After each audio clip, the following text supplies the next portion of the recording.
Good morning. As our student orchestra plays this first song, please find your seats. The procession of speakers, trustees, faculty, and staff will begin with the song following this one. Thank you.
Please rise for the procession of the Kingswood Oxford class of 2024.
Please remain standing for our school song, which you can find on the inside of the program, written by former faculty member Rich Sharapa.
Please be seated.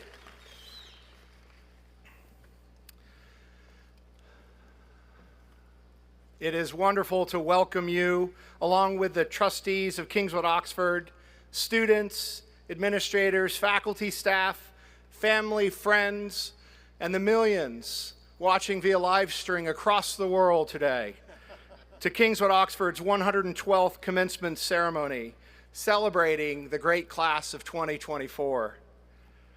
We're going to start off with Mr. Ted Levine. I'd like to invite him to the stage to lead our invocation.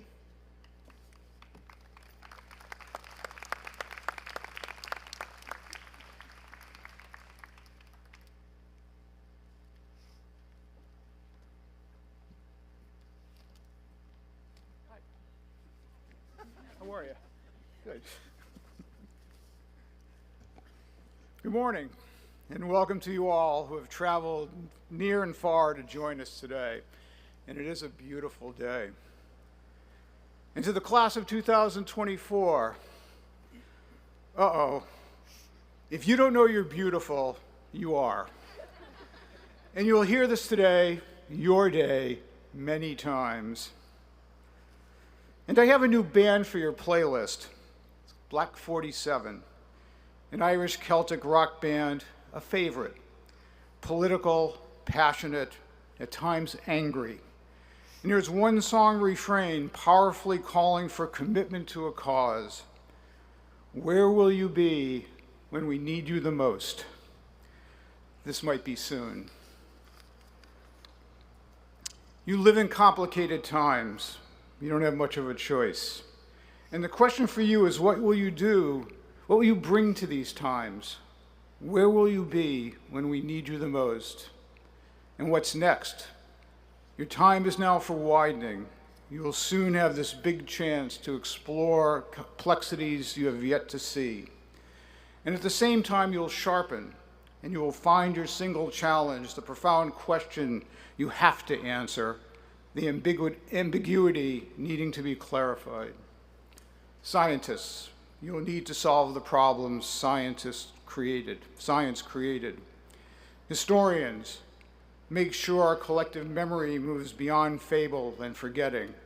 Reaffirm the civility of facts in a world of spurious voices. Artists and writers, explore deeply our potentials and vulnerabilities. You'll have so much information to explore what we can do. I know you'll find the wisdom necessary to figure out what we should do. And all of you accept the challenges of these times with confidence and prudence and modesty. Where will you be when we need you the most? So far, good optics. You've been a wonderfully caring class. You are remarkably talented. We all see this in so many moments. Last night, your terrific class night, your exquisite photography and paintings and portraits offered brief yet deep glimpses of who you are, glimpses of you we would never catch just passing each other between classes. Your class night speeches let us know how you are ready to move on. Alex, from those first days and first friends onward, you locked in a community always encouraging, and how you created your unique milestones, and how the KO journey is above all a confidence lesson. Samir, last night you reminded us how many narratives make up our collective memory here.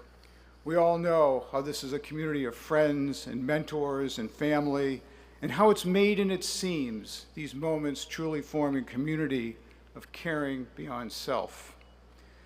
Allie, do change the world, it could use it. And as scary as it might be, your time here was a blend of experiences making you more than ready, the shared ones and the ones singularly yours. And go for it, confidently embrace changes, patterns, and prospects. Maggie, last fall you made connections as you logged your class's anticipation and excitement. What will be for all the next moments beyond KO? You brought your class together to share what will be a near future full of fresh choices and new perspectives. And Nate, in your words, perseverance, dedication, integrity, defined your journey here, passion for learning and leadership, and how all this is composed of little conversations, both coincidental and meaningful, and always evolving, reflecting how this community embraces an ongoing reinvention of self and celebrates at once who you are and who you will become. And Georgia and Lucas, last night you showed how humor is a community's bond.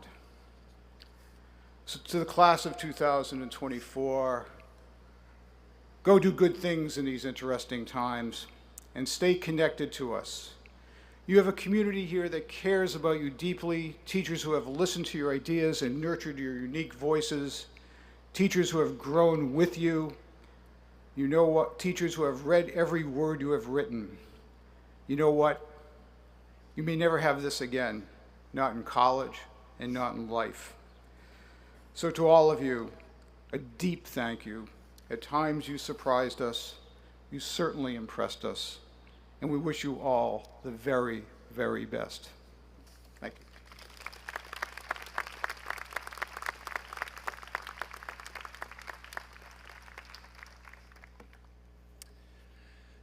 Thank you, Mr. Levine. I'd like next to welcome Ava Cashman from the class of 2024 up to the podium to introduce our commencement speaker. Ava, come on up.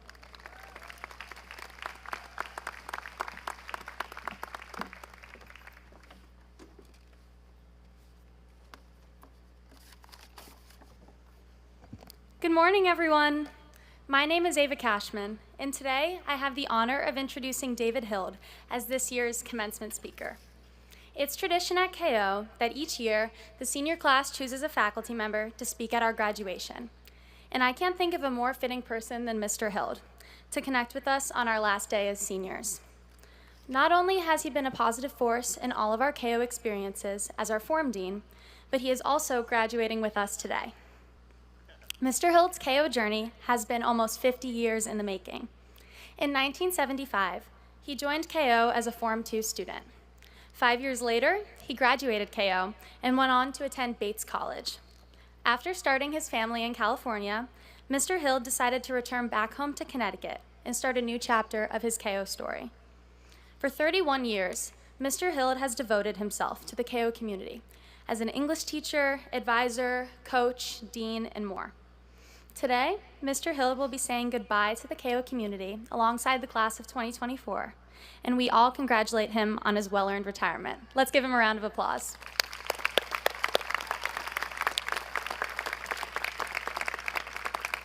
It's a common cliche to say the people make the place, but at KO that holds especially true. After we graduate, we will not only take with us the friendships we've made with one another, but also another special parting gift, the connections we build with our teachers. If someone asks why KO teachers are that special, I would point them to Mr. Hild. Beyond the many titles and roles he's held at KO, Mr. Hild is a true example of selflessness. For the last 31 years, Mr. Hild has poured his love, care, and positive energy into KO, helping countless students along the way find their place and feel at home here. During our freshman year, when he knew we all needed some sort of connection in the chaos of COVID, Mr. Hild gave us the gift of Callie. I can still remember that day in our first period freshman English 3 class when we were all surprised as a cuddly, loving golden retriever came barreling through our classroom door. Bringing us Callie, and now Josie, Mr. Hild has always looked for ways to bring more joy and connection to our community. Mr. Hild shows his empathy and genuine care for every student that he works with. I've been so lucky to have Mr. Hild as my advisor for the past 2 years. And I once joked to my parents that Mr. Hild always knows what I need before I even realize it myself. Mr. Hild has always been the one to give me that gentle push to make the decision that's right for me, even when it's not easy. From convincing me to go on the Camp Marywood trip as a prefect, to being the voice of reason as I agonized over my senior year class schedule, Mr. Hild's support has guided me through high school, putting me on paths to make lasting friendships and find genuine happiness at KO. Mr. Hild, you're a person who's changed all of our lives. You're the teacher we'll tell our kids about when they ask us to recall memories from high school. You're a reminder that the most impactful people in our lives aren't the ones who make a grand gesture once or twice, but the people who show up for us every day. You are that person at KO for me and for the entire class of 2024. Whether we're venting on your couch about our days, hearing one of your notorious camp stories, or throwing a lacrosse ball down the halls with Josie, every day you show your love for us by giving us an environment where we can be ourselves and be together. It is my honor to welcome Mr. Hild to the stage as this year's commencement speaker for the class of 2024.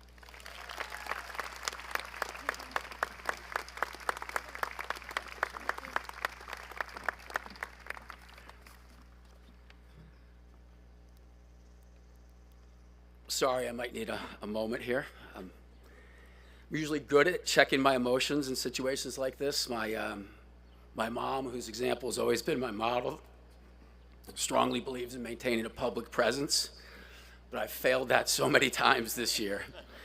And Ava's kind words this morning really just moved me. Thank you, Ava. I've loved being your advisor, teacher, friend the past 4 years, and I'm truly appreciative of you being on the stage with me today. You're the best. And thank you to the class of 2024 for allowing me the opportunity to talk to you today. It's truly an honor to share this one more morning with you and the full KO community, and I'm deeply thankful for it. I'd be remiss in not acknowledging how grateful I am for the support this community gave me last fall when Callie suddenly passed. She was my classroom and office mate for the past 4 years, and literally by my side each and every day since the onset of COVID. And I think almost everyone here would agree that she brought KO a brand of unconditional love and happiness in a way that only a dog can. I was completely broken by her loss. In January, I remember coming home and telling my wife, Susan, about teaching a Wyvern's wellness class where we were going over the symptoms of depression and realized that I checked like 7 out of the 10 boxes. But the love given to me by my colleagues, students, parents, and especially this class buoyed me. And thankfully, Susan, who knows me better than anyone else, wisely wedged little Josie into our lives. And while she can't replace Callie in my heart, she's forced me to find room within it for her. Many of you know I love storytelling. I talk about it ad infinitum. And I've had part of a wooden canoe in my classroom for the last 20 years. Standing in the northwest corner, it's the stern half, and it's a conversation piece. Most every upper school student has heard me tell the story of the canoe. Can I get hands actually for kids who have heard that story? It's just about everybody, certainly all the sophomores and freshmen. It plays really well with Form 3 kids. A tale from the backwoods of Maine about a solo late-night paddle to gather medicine for an ailing camper and battling with the undead severed limb of a young girl who passed away decades ago in a tragic water skiing accident. Millie Ford's detached arm clawing its way out of the lake and burying a bloody and broken fingernail in my boat? Yeah, that works. It's spooky, it's funny, it's self-deprecating and self-affirming at the same time. It's memorable for a lot of teenagers. I sometimes conclude a telling with words from my friend and former English Symposium writer, Stuart Onan. He says that every narrator, being human, is unreliable. Only the story is true. And I'll concede that. I am sometimes unreliable. But my tales are spun with threads of truth. So allow me one last moment here next to Nicholson to share some stories that I hope will let you laugh a little and think a bit. In the fall of '83, Spandau Ballet, great band, sang "I Bought a Ticket to the World, but now I've come back to stay. Why do I find it hard to write the next line? I want the truth to be said." And that was kind of me in KO. I was a senior at Bates College at the time, completely focused on football, Fraulines, and frosted mugs at the Goose. You can ask Mr. Gitlin about that reference if you have questions. And I was about to embark on a teaching career. But in writing a fully transparent speech, I've labored to find winning words and get the delivery right. And I know that if I litter my sentences with likes or ites or ums, you're not going to focus what I'm trying to say. Nevertheless, I'm thrilled to be on this spot of turf around which so much of my life has transpired. I adore a Bart Giamatti quote which speaks of this very place. There are those who were born with the wisdom to know that nothing lasts. But I'm not that grown up. I'm a simpler creature tied to more primitive patterns and cycles. I need to think something lasts forever. And it might as well be that state of being that is this green, shining in the sun. I'm not sure those of you that are sitting in the sun right now in black gowns agree with that statement. But I do know that we give up our hearts to the past and we grow up fast. I loved being a kid here, and I fought hard not to grow up. And I still haven't fully come to terms with the fact I'm retiring. It seems like a few weeks ago I came to KO as a student in 1975. I'd been on campus many times previously, playing basketball in Sobey and Hewitt, and hit the bat out in the JV baseball field right over there. But I came here as a student because I was not exactly thriving at Sedgwick. I knew a bunch of KO kids from Brayburn and the West Hartford Youth Football League, and KO teachers who were my counselors at Camp Winona, people like Doug Morrill and Muddy Waters. And I loved being a student here. I had amazing teachers and coaches and friends. People who made me feel like they had sincere interest in me. People who made me feel confident. Pat Rossoff, Buck and Bobby, Drew Langhauser, Libby and Laney, Doc Ciro, Sadi, Stu Lindsay, Kathy, Chuck Glassmeyer, Tom and Kim Redden. This community created fierce loyalty and belonging. But I graduated in 1980 and departed the 06119 in search of something more. Maine's Moxie Museum, the Bronx Zoo, the Pacific Green Flash, only to return 13 years later. Here's that story. I went off to college, and soon after I graduated, I found myself thrilled to assume the role of a teacher coach advisor at the Horace Mann School in New York City. I was 21. That first year, I audited a mentor teacher's freshman English class. I taught 2 classes myself. I taught tennis and PE classes. I advised 8 juniors, was an assistant football coach, the freshman basketball coach, and the head lacrosse coach. I made $14,000 that year. I lived in a Bronx studio apartment in which 2 weeks before the first day of classes, the head of school's secretary's mother had expired. But I loved it. The job, not the apartment.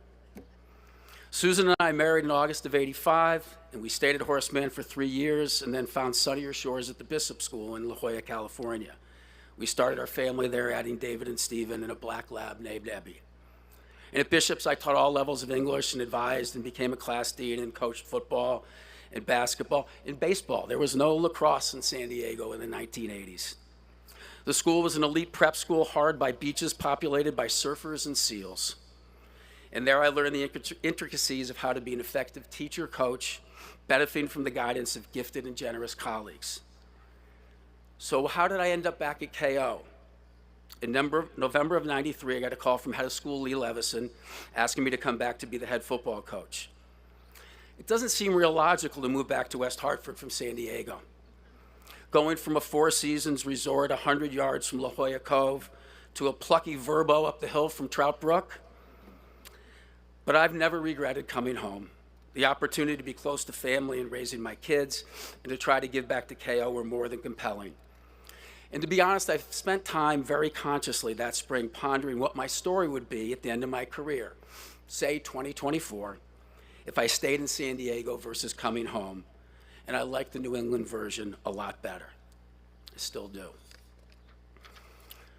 Over the past month or so, I've thought often of a novel, How Green Was My Valley by Richard Llewellyn, later turned into a film that beat Citizen Kane for the Best Picture in 1941. It tells the story of a hard-working Welsh mining family from the point of view of the youngest child, Hugh, who lives with his affectionate and kind parents as well as his siblings. Llewellyn's story chronicles life in the little community, the losses and hardships that all humans endure, and their effects on the family. Hugh's childhood is idyllic, if not perfect. The town is beautiful, if not Shangri-La. The workers do their jobs with pride and proficiency, if not respectable compensation. The family is warm and loving, if not coddling or nepotistic. The community is filled with trusted mentors, if not soft touches. Though that summary doesn't 100% match life here, the feelings I get when I settle into a viewing of How Green Was My Valley are the same I get when I think of KO. Llewellyn's story is an elegy, and to some extent, so is this speech. Much of what I speak of today is to praise the bridge that carried me over, and that's Kingswood Oxford. Each September, my American Dream English class explores the promise of this land by sharing a list of their dreams and goals. I'm old now, so my dreams involve long-term relationships and positive experiences. So in advancing some commencement speaker advice, I want to tell you some stories about positivity, kindness, and teamwork.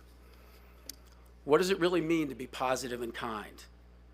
Too often we underestimate the power of a touch, a smile, a kind word, a listening ear, an honest compliment, all of which have the ability to make a life better. During the first decade of my tenure here, I was in many ways a disciplinarian. The duties of head football coach and dean of students rest on making sure that the trains run on time. But as I transitioned into more user-friendly roles, I found myself ever more convinced that the way I could best reach students was through positivity and kindness. Kind words are jewels that live in the heart and soul. And to that end, I sought to devote as much time as I could to my students because how better to show them kindness? Patience and empathy can't really be taught, but if you want to be an effective teacher, coach, leader, or human being, you've got to be relational. You've got to give them your time, and you've got to effectively communicate. But effective communication is oftentimes hard. Two rather out-of-this-world stories to illustrate that point.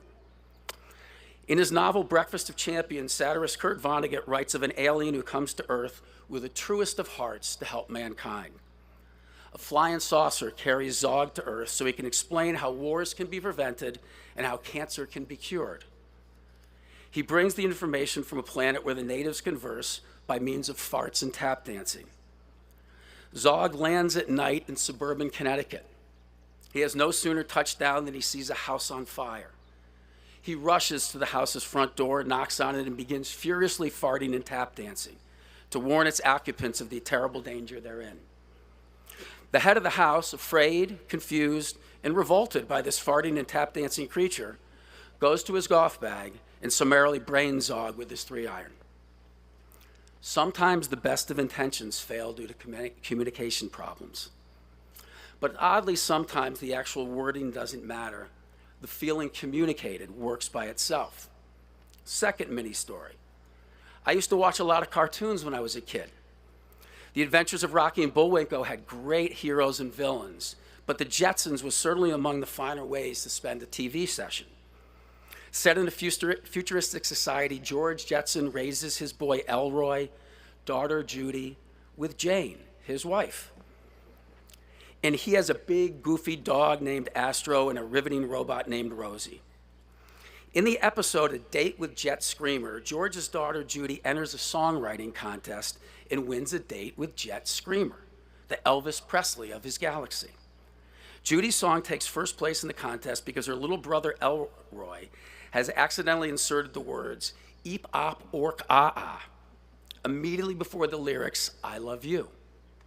Jet recognizes it's catchy, drops the tune on his Spotify, and soon most of the cool kids in Orbit City are flying around singing "eep op ork ah ah," and that means "I love you." Jet Screamer is a talent from a galaxy far, far in the future. Not a rock star, that would be a crooning Fred Flintstone, but he's definitely a star rocker who's able to convey emotion through his voice. Perhaps the Taylor Swift of his time. So it's not always what you say, even if it's gibberish, it's the emotion that's felt. Maya Angelou shared that people will forget what you said, they'll forget what you did, but they'll never forget how you made them feel. And she's right. I vividly remember Wyvern legend and my football coach, Joe Lorden, teaching me the intricacies of the Taft wishbone and the blackboard in R225, linebacker intel that I needed to know to read Taft's offense and make tackles. Sensing some confusion on my part, and in the midst of his explanation, he smiled as he growled at me, "Jesus Christ, Hild, I can teach my dog to do this." I remember thinking, well, he's not very religious, but he loves his dog, a plus, and he spends a lot of time with me. Now, there are situations where no matter how well one communicates support, teammates might not be in a time or place in which they're able to take advantage of or use such help. And that's a tough spot to be in for everyone involved. But clear and consistent efforts to show positivity, kindness, and love almost always come to fruition. And you'll never be wrong or feel lesser for trying. So this is my charge to you. Get on board. Come on in. Join the team. And when I say team, I mean it in the broadest, most Catholic, small c way. Teams are built on communication and kindness. They thrive on empathy. I'm a proud member of tons of teams at KO. My Hild advisees, the English department, the American Dream, Monsters, Inc., and English 3 periods 1 and 2 classes, the Form 3 orientation group, the football and lacrosse teams, the foreign deans, Wyvern's Wellness Team Tobati, the class of 2024, the Form 6 advisors, and of course the Canines on Campus cadre. But that's just the KO community. Outside of it, I'm a member of Camps Marywood and Winona, football and lacrosse teams from Bates and Middlebury colleges, and any and all other communities where I've worked, played, or lived in the past. And many smaller subsections of those bigger teams, the Upper Baker Pond waterfront staff, and more massive configurations of those bigger teams, Fenway Faithful.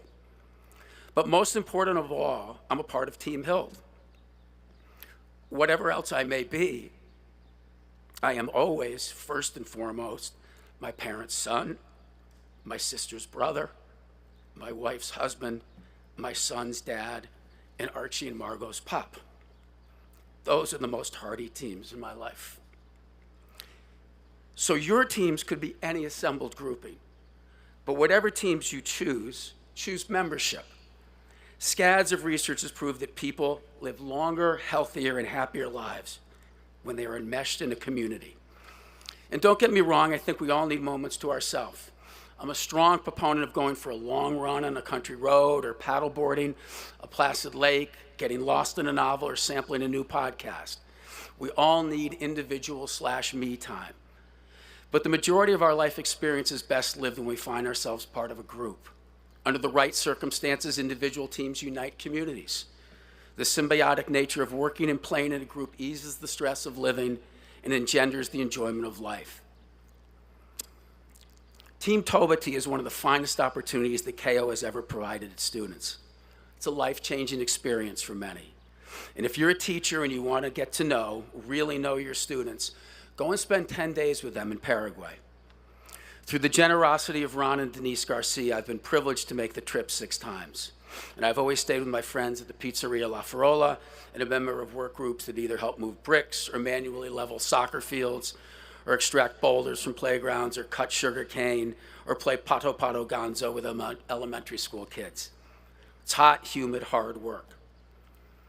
In 2009, Mr. Garcia thought it would be great fun for my Fuego work group to do a dance performance at the 50th anniversary celebration of Toba T Public High School.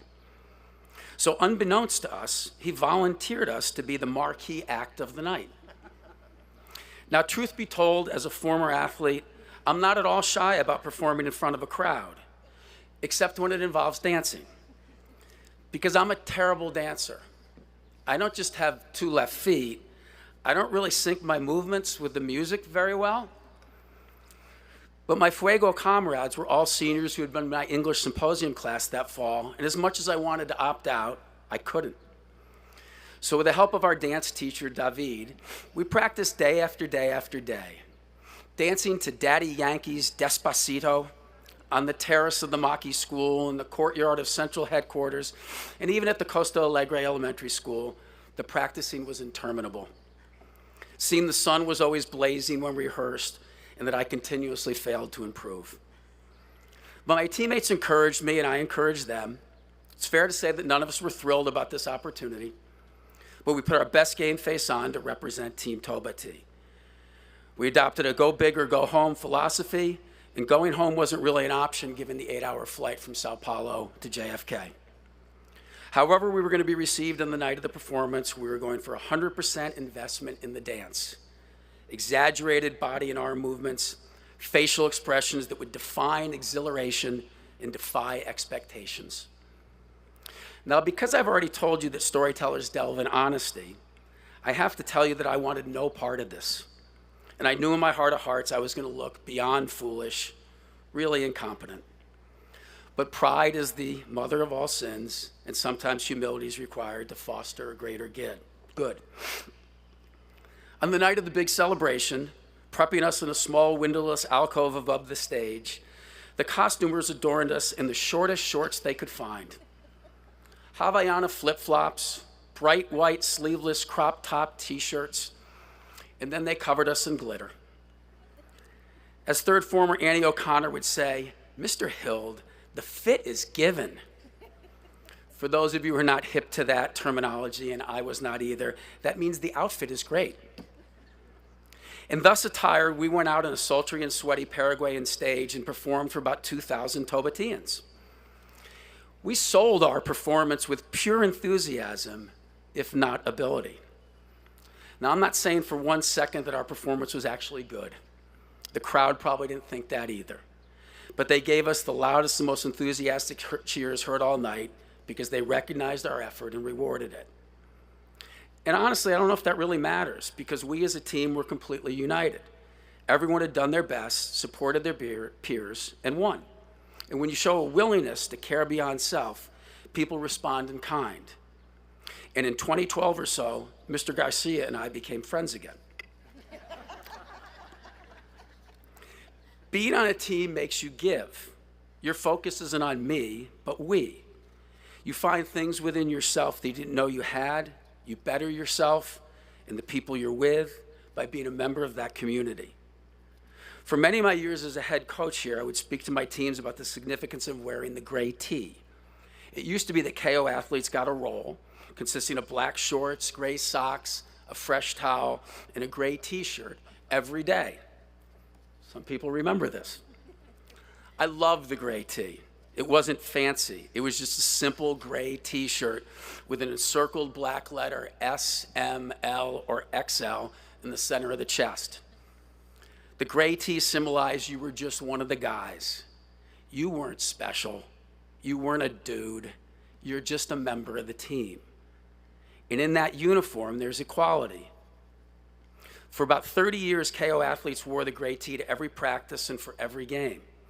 It was indestructible, metaphorically and literally. I honestly don't know what those things are made of. Wyverns work and play together, and they last forever. Both my sons went to KO and played football and lacrosse here.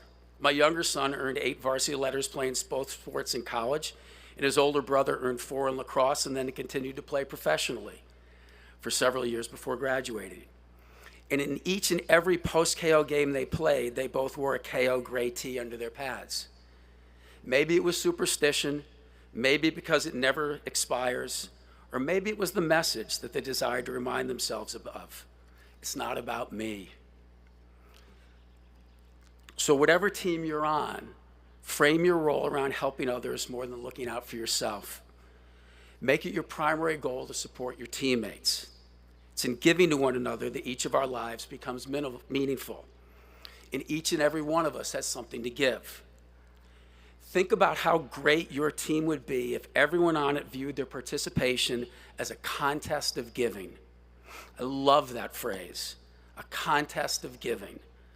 What heights could you collectively and individually reach if everyone competed to be the best giver? So tirelessly seek to help and support your team. Even the conscious act of trying to determine not what you want, but what the team needs betters you. And as I learned time and time again over my teaching career, what's best for the community is what's best for the individual. Those who are selfless tend to be relentlessly positive and constantly move from situations of fragmentation to integration. They have tons of friends and are profoundly happy. They lead purposeful lives of integrity and involvement. Class of 2024, I love you, and I hope to remain a part of your individual stories and our collective team. Let's take the good times as they go. I'll meet you further on up the road. Thank you.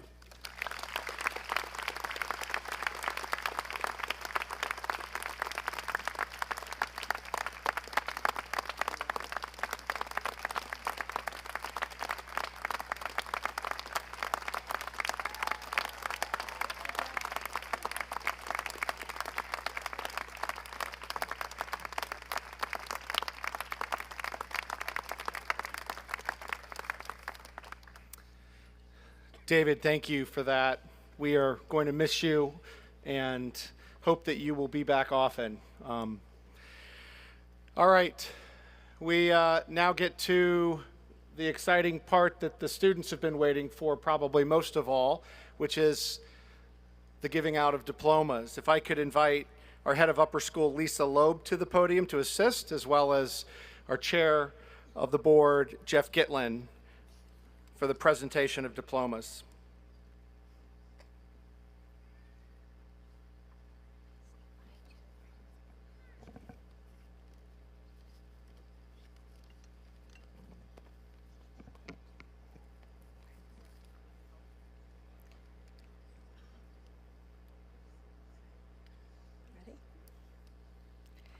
Jillian Zaria Alexander.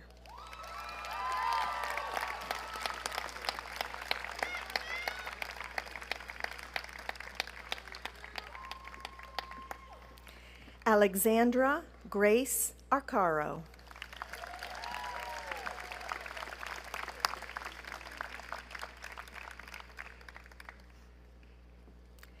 Esther Arimaro.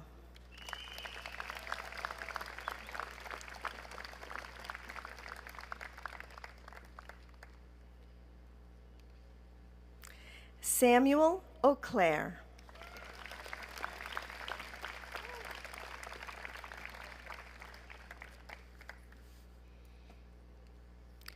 Randon Langston Bear.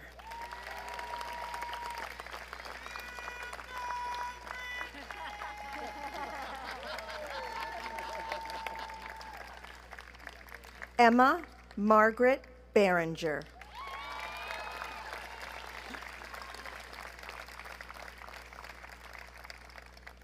Sanvi Bathula.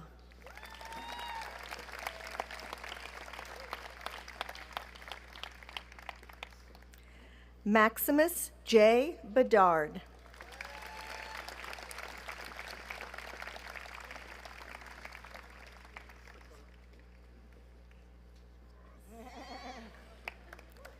Nikolai Bastian Benz.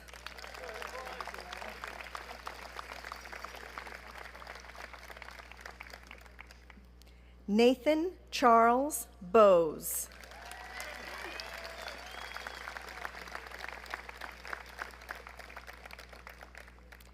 Ileana Hope Brett.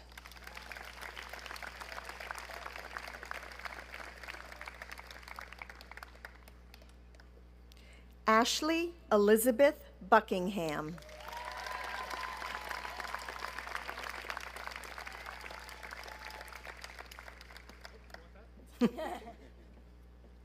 Aiden Matthew Butler.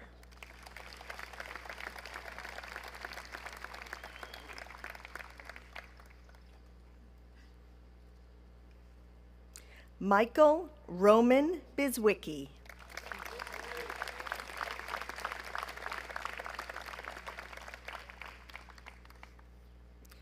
Jianan Tsai.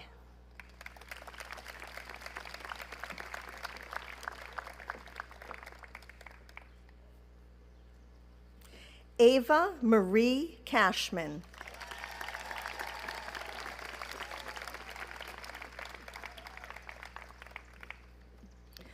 Basil Irfan Chugtai.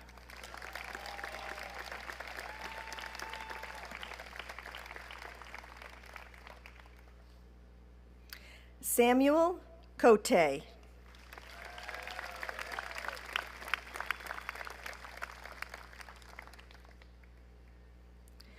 Damian Cesari Czartoryski.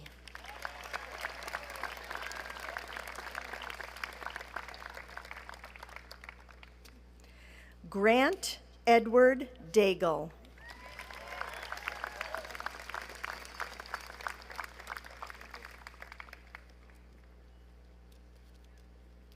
John Polk Decker.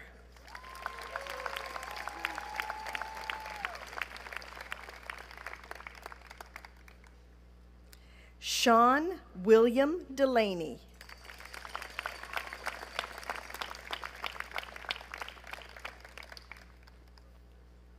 Domenico Donuzzo.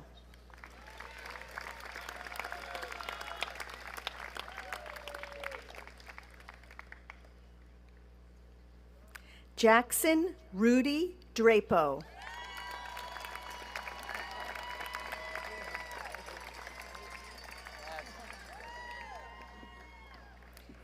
Ipama Ibana.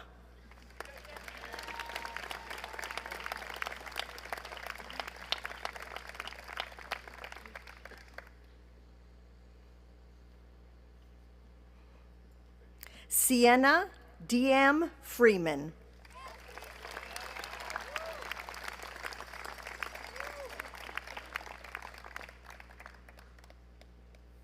Pauline Ella Golder.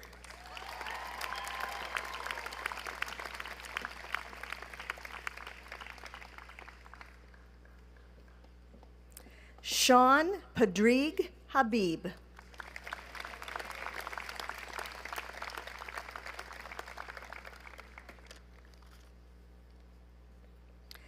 Charles Bryant Hare.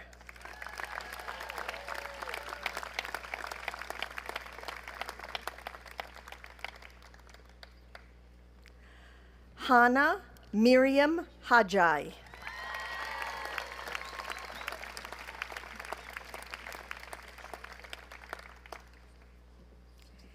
Avery Dylan Hirsch.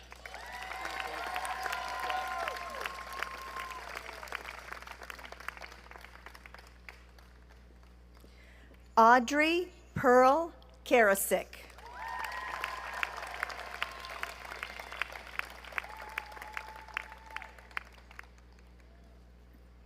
Maya Tandis Killery.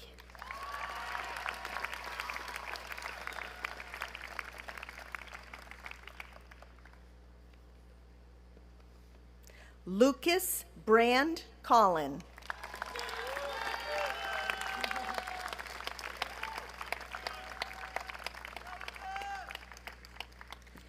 John Lawrence Kumpa.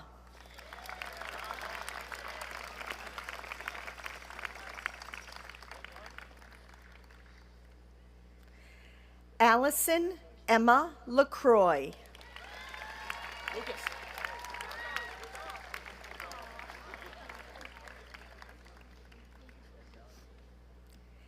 Andrew Dylan LaCroix.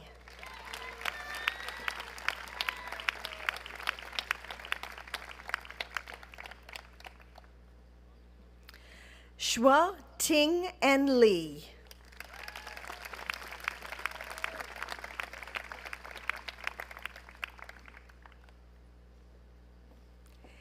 Ava Jade Lesham.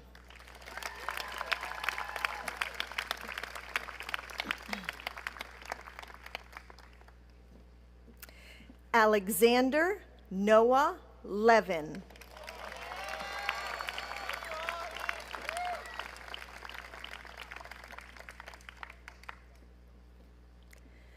Anissa Rihanna Lewis.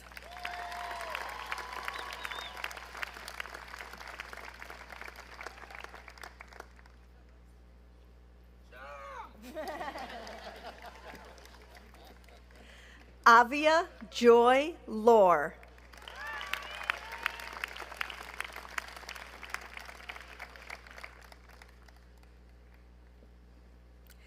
Casey Arely Lopez Diaz.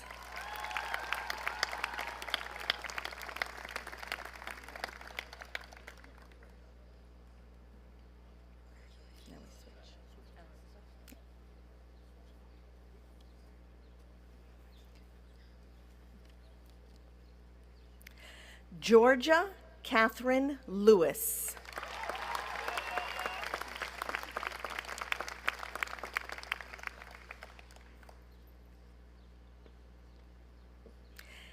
Ding Martin Ma.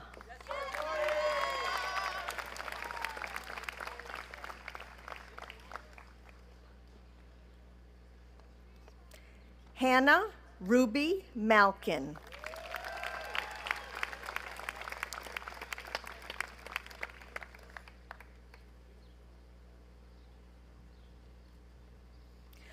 Odin Rock Malls.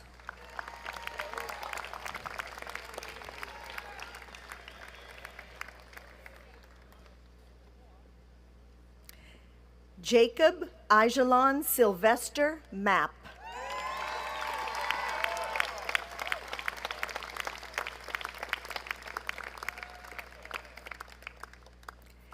Adam Merritt.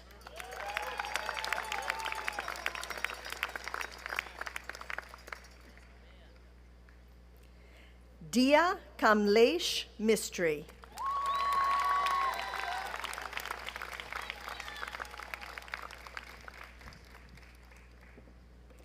Roman Murray.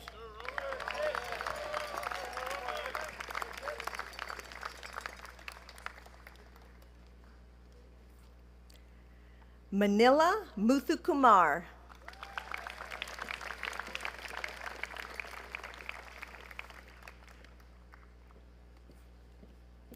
Ashley Ruth Nycree.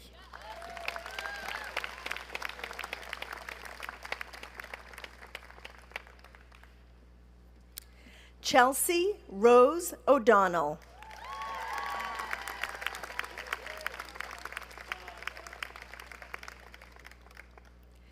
Ashni Patel.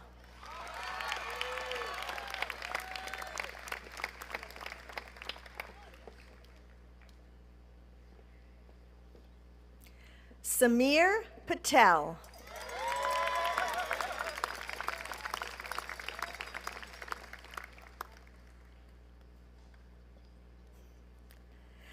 Amog Petapothla.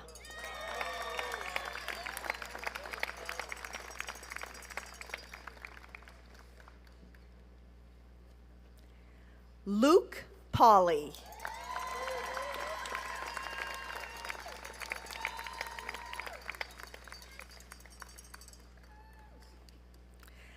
Margaret A. Poulin.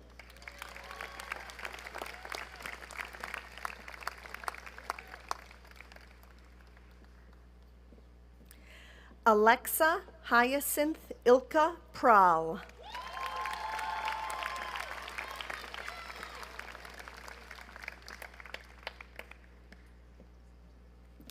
Cloud Chue.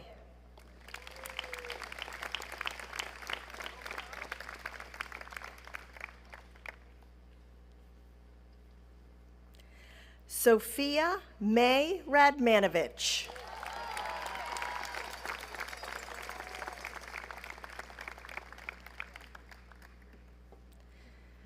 Alisa Nicole Rubin.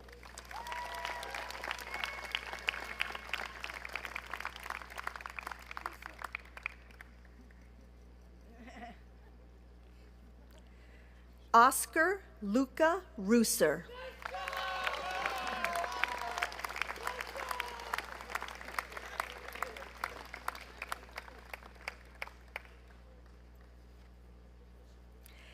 Ian Harrington Russell.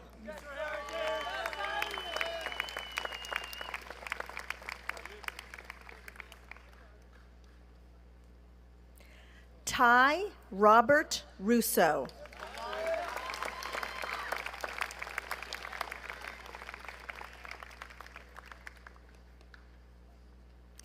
Sinani Badruddin Sabaduka.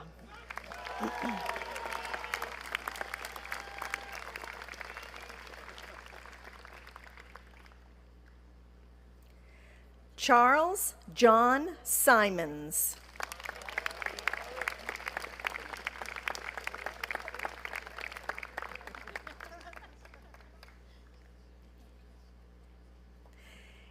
Edward James Simons.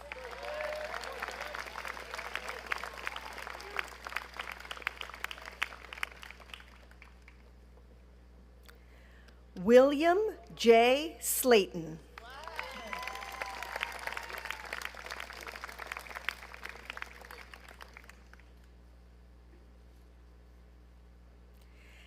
Ella Jean Sokale.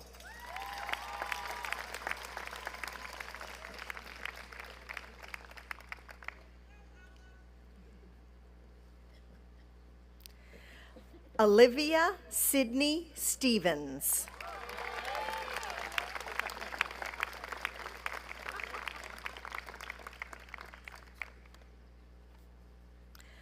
Dhruv Suryadevara.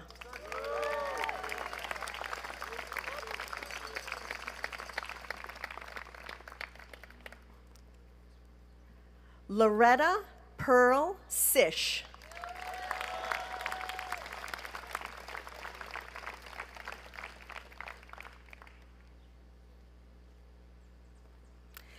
Cami Ida Tarantino.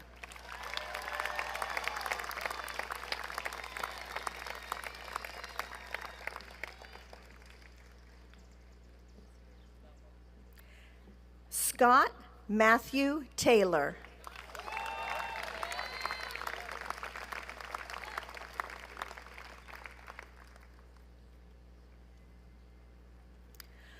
Anna Maria Tipner.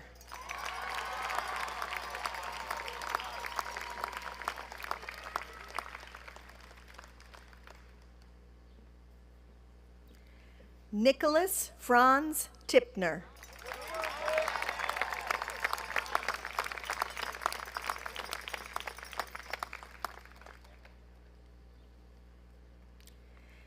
Elijah Mark Wells.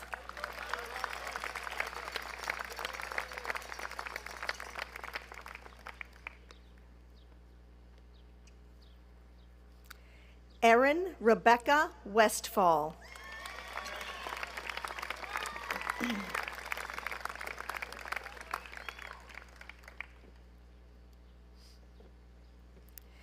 Celia Grace Yaworski.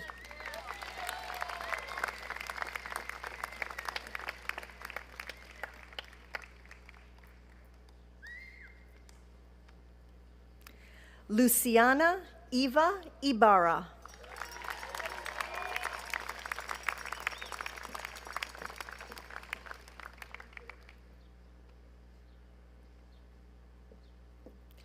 Shuhan Leo Jung.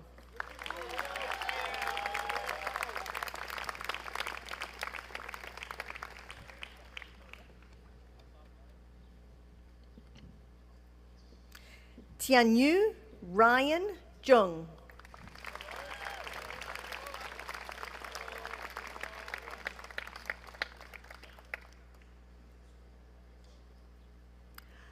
Ardit Zuta.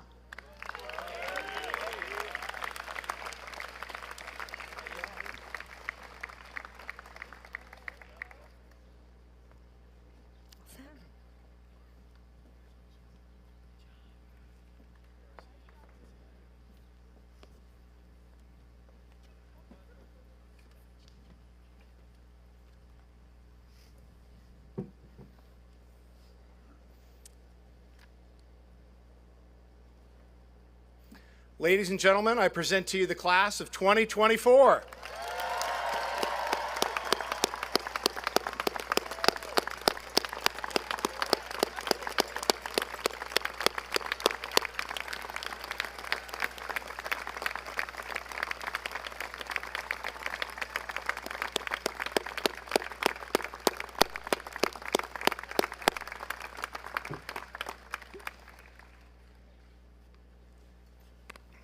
All right, we're almost there. To our newly minted alumni, before I give the charge to the senior class, I'd like us to take a moment to thank a few people. While your diploma was certainly the result of a lot of hard work on your part, there's been an army of supporters dedicated to helping you get here today. And I think it's important that we take a moment to acknowledge them too. First, I think Mr. Hild spoke of this quite beautifully. The setting of this commencement is, in my opinion, one of the most beautiful you'll find at any school in the country. A senior green encircled by large oak trees, framed by school buildings that date back to the early 20th century. This truly is a remarkable spot on earth and an intimate way to celebrate this wonderful class.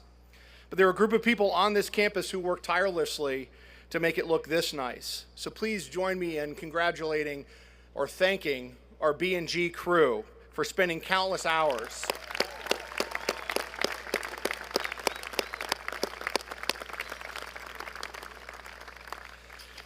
Next, to the parents, grandparents, and others who have taken a role in the upbringing of these amazing young people.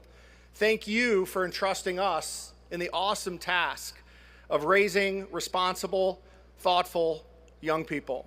Seniors, these people have been your biggest supporters and have made more sacrifices than they could count on two hands in time, money, and energy to provide you with the opportunity to attend KO.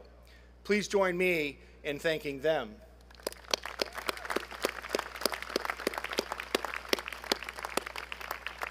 We also owe a debt of gratitude to the people sitting behind me, the Board of Trustees of Kingswood Oxford School.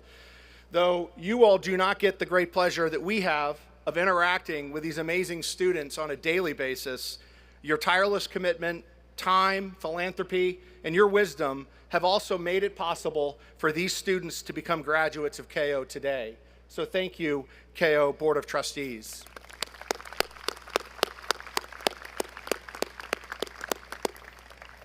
And last, though certainly not least, if I could ask the faculty present to please rise. Seniors, where would you be without this group of talented and caring group of adults who brought you into their lives, shared their passions with you, laughed with you, sometimes cried with you, and helped you dig out of those holes that every once in a while you dug for yourselves? All, please join me in thanking the very talented, dedicated group of faculty and staff of Kingswood Oxford School.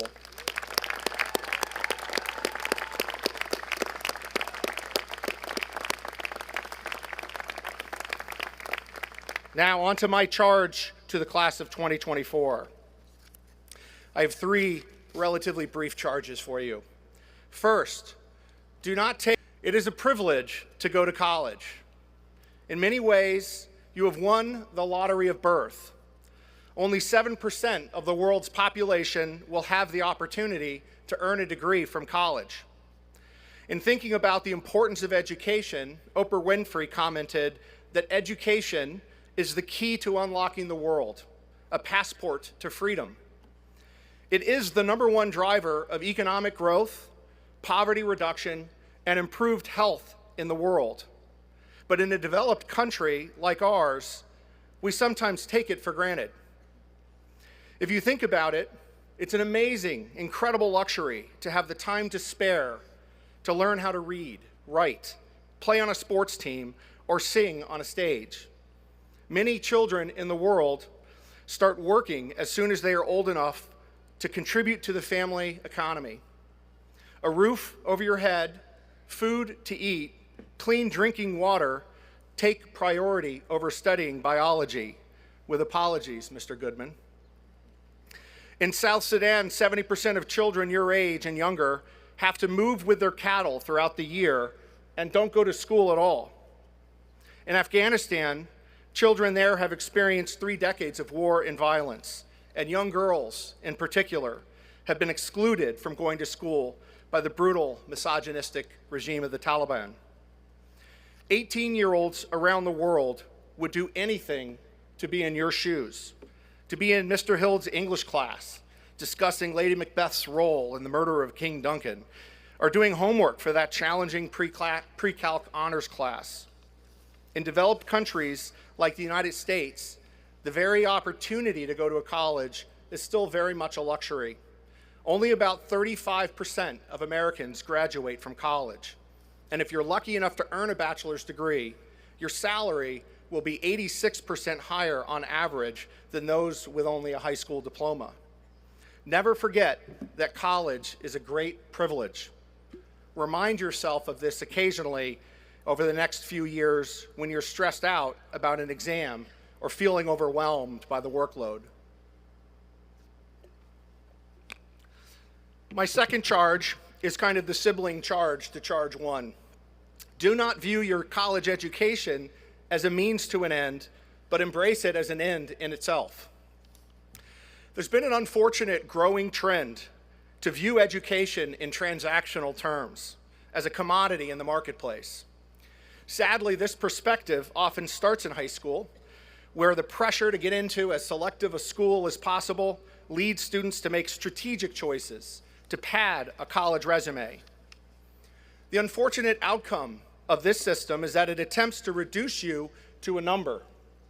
What's your cumulative GPA? Your SAT score? How many APs did you take? Are you the first to come off the bench? Do you have the third most lines in the play? Maybe sometime soon, artificial intelligence will develop a formula that can quantify your choices and accomplishments while you're in school. Input your GPA, your ACT score, the number of minutes you played on the basketball team, or the words you wrote in the KO News editorial, and voila, out comes your number, a quantifiable you that the world can rank and predict outcomes for you. Again, sadly, many colleges use a dumbed-down version of this to make their decisions about whether or not to accept you at their university.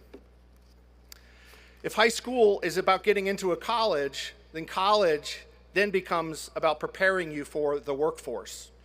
In a recent survey of over 86,000 students at 3,000 different colleges, the most common reason, 58% of them, cited for pursuing a college education was, quote, work readiness and to get a higher paying job.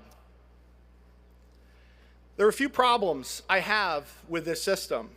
The first and most obvious one is that it doesn't tell the whole story about you. It does not measure the intangibles, like your ability to navigate complex social relationships, your ability to bounce back from failure, or even just how you learn from a mistake that you make. These are some of the most powerful indicators of success in the real world, and the number does not represent these well at all. And I've witnessed so many of those traits in this class over the past years. The system also suggests to you that the outcome is the most important, the only thing in life. Getting the A, getting into a particular school, landing that high-profile job. It also might make you choose a class or a course of study or even a career path for the wrong reasons. The emphasis on the end goal sometimes makes you lose sight of the process itself, and it relies on extrinsic rewards to get you there. Yet study after study suggests that the most important motivators that lead to deep learning are not external things like grades or a cash bonus, but intrinsic ones like natural curiosity, autonomy, and feeling a sense of purpose. The great thinkers, inventors, entrepreneurs, and difference makers in this world were not driven by money, power, or other kinds of rewards. They achieved great heights, they made great discoveries because they were curious, driven to solve an intractable problem, or that they wanted to make a difference in the world. So what's the purpose of college? Don't look at these next 4 years as an investment in your future earnings. Rather, see them as an investment in becoming fully human. The transactional view of education offers an impoverished understanding of what college is really about. You are not a number, and the primary purpose of your college education is not to get a high-paying job. Consider that part an attractive side effect, maybe.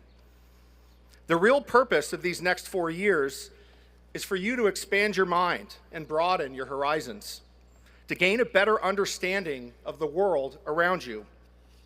Socrates famously said that the unexamined life is not worth living. Spend these next 4 years heeding the call of Socrates. Surround yourself with people who come from different backgrounds than you do and think differently than you do. Challenge your own assumptions and ask questions relentlessly. I challenge you to take a challenging course, that one that's taught by the professor who everyone knows is a really tough grader, but has a reputation as one of the leading scholars in her field. The world needs more critical thinkers, and it needs more empathy. Learn to put yourself in the shoes of someone else and see the world the way they do. Learn to engage with them respectfully. In the end, the investment you make in becoming a lifelong learner will make you a more interesting and well-rounded person and will be far better preparation for the jobs of the future than any specialized training will ever do. Finally, my last charge to you is to choose something in life that makes you happy and gives you purpose. Enjoy the journey ahead. As Ferris Bueller said in his very famous Day Off, life moves pretty fast. If you don't stop around and look every once in a while, you could miss it. Don't miss it. In the coming years, you will be pushed and pulled in one direction or another. You will face challenges. You will face stresses in college and in future jobs. And you will feel the pressure to be, quote, successful, to achieve someone else's version of success. One of my favorite bands from the 1980s, the Talking Heads, warns us in their song, Once in a Lifetime, about a looming existential conflict if, in the pursuit of traditional markers of success, we don't stop and look around every once in a while.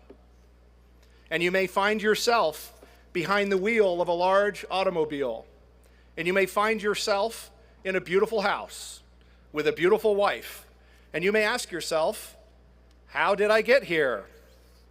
I saw some of you mouthing that. None of the kids, strangely.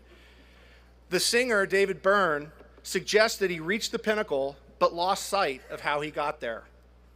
You have all been prepared to get there. Kingswood Oxford has prepared you well. I will not be surprised if some of you start your own businesses or we see you on Broadway one day. It won't shock me to hear if one of you might argue a case before the Supreme Court, deliver a speech before Congress, or even win a Nobel Prize. Others may not quite achieve those lofty heights, but you may still find yourself behind the wheel of a large automobile with a beautiful house and a beautiful spouse. But you may get there only to find that you're not happy. Remember, real happiness, indeed living a successful life, comes from developing meaningful relationships, finding purpose in your work, and finding purpose in serving others. As you find your way in this world, do not lose sight of how you get there and choose something that makes you look forward to waking up every morning.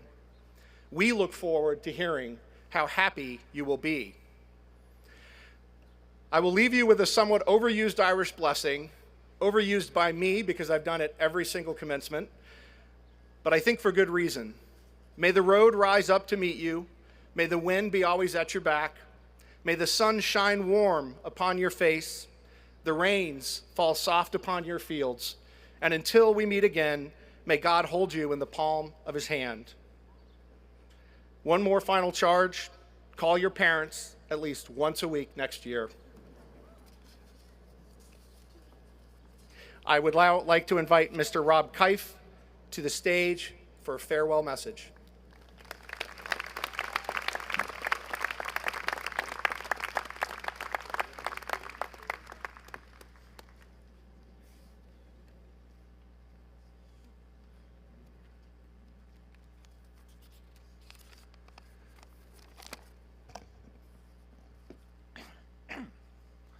Thank you, Mr. Dillo.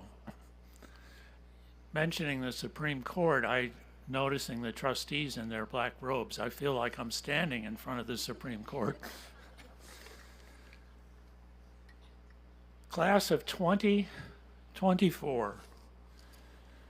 One quality of your class that has always impressed me is your abundant kindness. From Tobati, where you helped to build a school and playground, to the Threads fashion show, which raised money for the village for families and children, to the middle school Model UN, where you generously guided young students. You have reached out to others in ways large and small, and I know that each of you will continue that tradition as you begin your lives as young adults.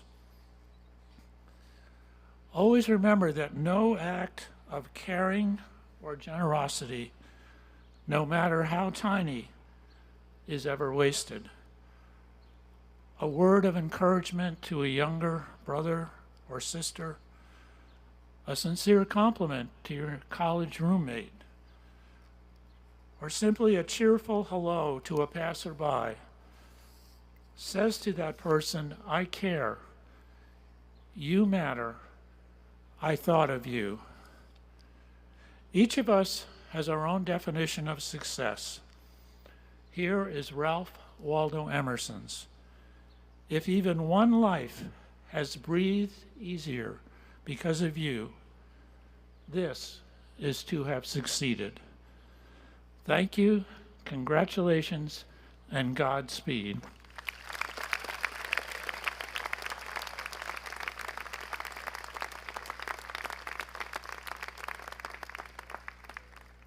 Thank you, Mr. Keif. It's a long-standing Kingswood Oxford tradition that a senior is actually not officially graduated until they have shaken the hand of every faculty member at the school. So seniors, as you process off the green, please remember to make your way to the receiving line behind me over here to participate in this tradition. Parents, grandparents, and others, please feel free to take photos during the receiving line, but please also be sure to allow space for the seniors and faculty to say farewell to one another. Please rise for the recessional.